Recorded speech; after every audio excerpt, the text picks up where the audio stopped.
Hey at your leisure, Nick Chase here. As you can see, I'm not in Utah, and all this white stuff here isn't snow.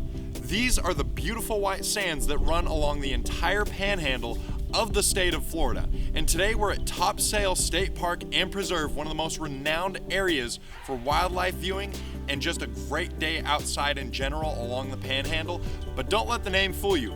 This place has much more than just a day at the beach. In fact, Topsail Hill State Park isn't named for the sailboats that one might see on the horizon.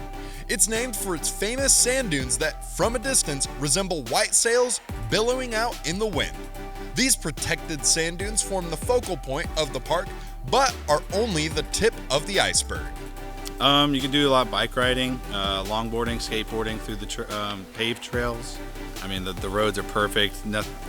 Perfect hills to just cruise. Nothing too, professional level.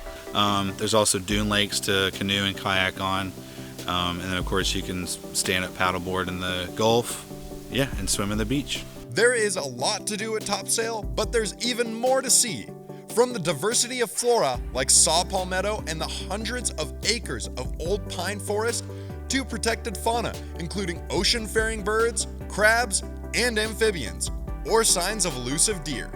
If you're really lucky or unlucky, you might even witness an alligator. Just be sure to keep your distance.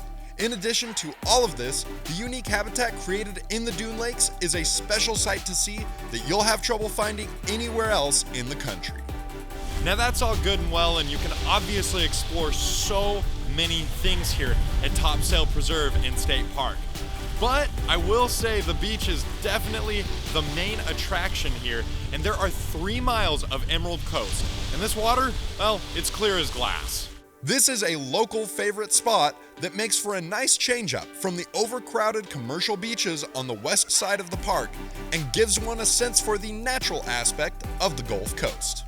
You look at the water, it's crystal clear, it smells good, it feels good, and then of course the white sand beaches. I mean, you just can't beat it anywhere.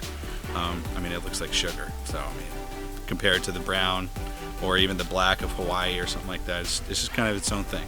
The water here for sure is much cleaner. There's no offshore drilling in the state of Florida. The beach is largely untouched by a lot of tourists and buildings. So it's a much wider beach than most other beaches that you can visit here. And growing up in a tourist town is really nice to find those special spots that not everybody knows about, and it's not super crowded or trashed up. If you're hoping to avoid the crowds of commercial beaches during your next coastal getaway, then ditch the flip-flops for a nice pair of hiking boots and head to Topsail Hill State Park, where you can witness how the Gulf Coast would have appeared hundreds of years ago and appreciate the one-of-a-kind beauty of the white sand dunes. For At Your Leisure and this week's Where To, I'm Nick Chase.